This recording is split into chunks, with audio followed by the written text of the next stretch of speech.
Hey, what is up, ladies and gentlemen? Today we're going to be reviewing The Amazing Spider-Man number 41. We're going to be going through the entirety of the comic, so spoiler warning ahead if you haven't read the issue yourself. And at the end, I'm going to be giving my thoughts and opinions on it, so do stay tuned for that. Lastly, if you enjoyed this video at any point, make sure to like and subscribe. And without further ado, let's jump right into this comic. The issue begins just like the previous ones prior, where they give you a map and they show who's conquering which area of New York. And from the previous one, Spider-Man actually lost some territory to Madame Mask, as well as the Rose, who has now taken over Diamondback's territory. So the Rose is actually ruling a pretty good section of New York. Not that big, but more than before for sure. Then we start the story itself exactly where it left off, with the meeting between Fisk and Spider-Man and Tombstone and She-Hulk. Tombstone and Kingpin begin talking about the situation between the gang lords of New York and the whole fight, as well as their kids that are partaking in the fight, as it's been previously established that the Beetle is Tombstone's daughter, and the Rose, of course, since the 80s, has been the Kingpin's son. While Tombstone and Kingpin are talking this out, the woman that came along with the Kingpin starts sort of signaling with her hands and flirting with either Spider-Man or She-Hulk. You can't really quite tell at the moment. The Kingpin starts explaining to Tombstone how he's not gonna let the Rose, his son, go out and lose his portion of his newly acquired territory. Kingpin explains to Tombstone how he hired a group of mercenaries to go assist the Rose, so that there's absolutely no chance that the Rose is able to lose his territory. Fisk explains how he has invested way too much on his son, and he does not want to see him fail there. This sets the conflict between Tombstone and Kingpin, because Tombstone wants Kingpin to call off his men, and of course he's not gonna let his son lose his territory, so he's not gonna do it. He tells Tombstone to come make him make that change, instigating a fight. And so a clash begins between the Spidey team consisting of She-Hulk and Tombstone and of course Spider-Man, against the Kingpin, who showed up with his own army and his random crazy girlfriend. Now, ladies and gentlemen, one personal thing that I was looking forward to was the interaction and conflict between the Rose and the Beetle, and I really wanted to see what kind of firepower the Rose was carrying to be able to take out Diamondback's territory and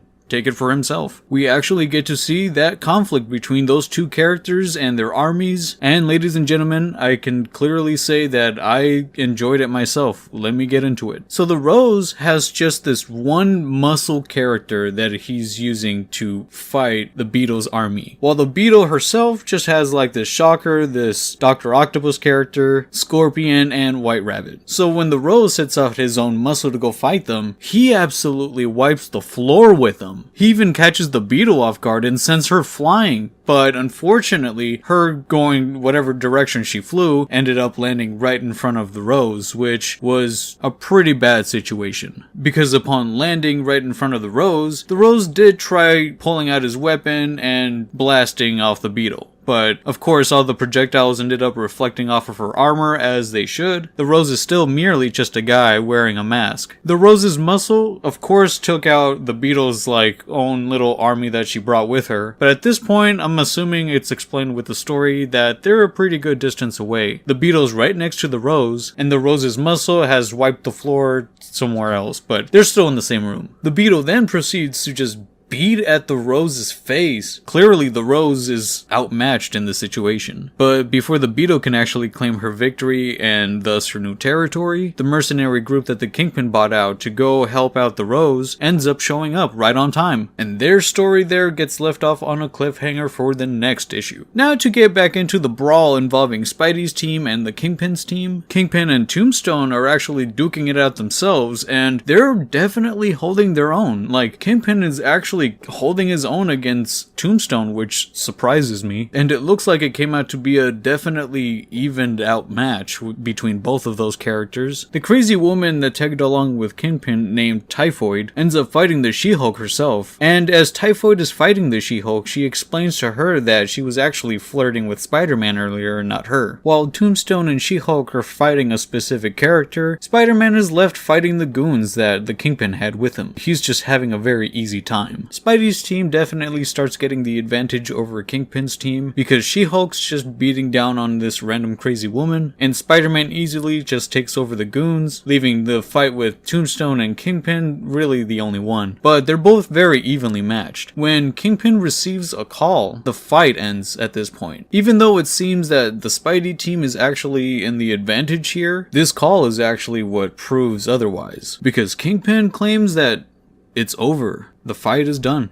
While all that's going down, we do get a brief section where Madame Mask is plotting her next move, and she's giving a rough summary over who's taking what area of New York. And we're left on a to be continued, ladies and gentlemen. So, what are our thoughts, comments, concerns? Well, I can easily say I enjoyed this comic. It was a lot of fun. This issue definitely exceeded my expectations, and it had a lot of fun interactions between different characters. And best of all, they didn't belittle Spider-Man. Well, they kinda did. During the fight with Tombstone and Kingpin, at the very end, Spider-Man came in and stopped it a little bit by snapping one of Kingpin's ribs while trying to break up the fight between both of them. It ended up pissing off the Kingpin so much that he attacked Spider-Man, and he ended up calling him a kid in the process, telling him that the adults are talking. And I'm only saying that's probably the only time they belittle him because it doesn't really get established what age Peter Parker is at the moment. He could be a kid, so this actually would make sense. But as it's been established at the very beginning of the volume run that Peter Parker has his own apartment. Sure, he's not paying it off, he's not paying his rent, but he hasn't been kicked out. The apartment that he's living with Randy. Although I would say that it gets evened out by the woman that came along with the Kingpin, Typhoid, over the fact that she was flirting with Spider-Man at the very beginning while Tombstone and the Kingpin were talking. But then again, they did She-Hulk wrong by having Typhoid backstab She-Hulk with her sword, while calling her ugly, which totally blew my mind. When I'm saying that there are pretty fun character interactions in this comic, I really mean it. I can easily say this is a thoroughly enjoyable comic for sure. But anyways, those are my thoughts on the comics. I want to know what you guys think about it if you guys read the issue yourself. I want to know whether you guys hated it, whether you guys liked it. If you guys hated it, let me know what part did you hate about it. And if you enjoyed it like me, let me know what your favorite parts were. And I appreciate you guys for listening to me talk about this comic. If you enjoyed this video at any point, make sure to like and subscribe, and I will see you guys next time.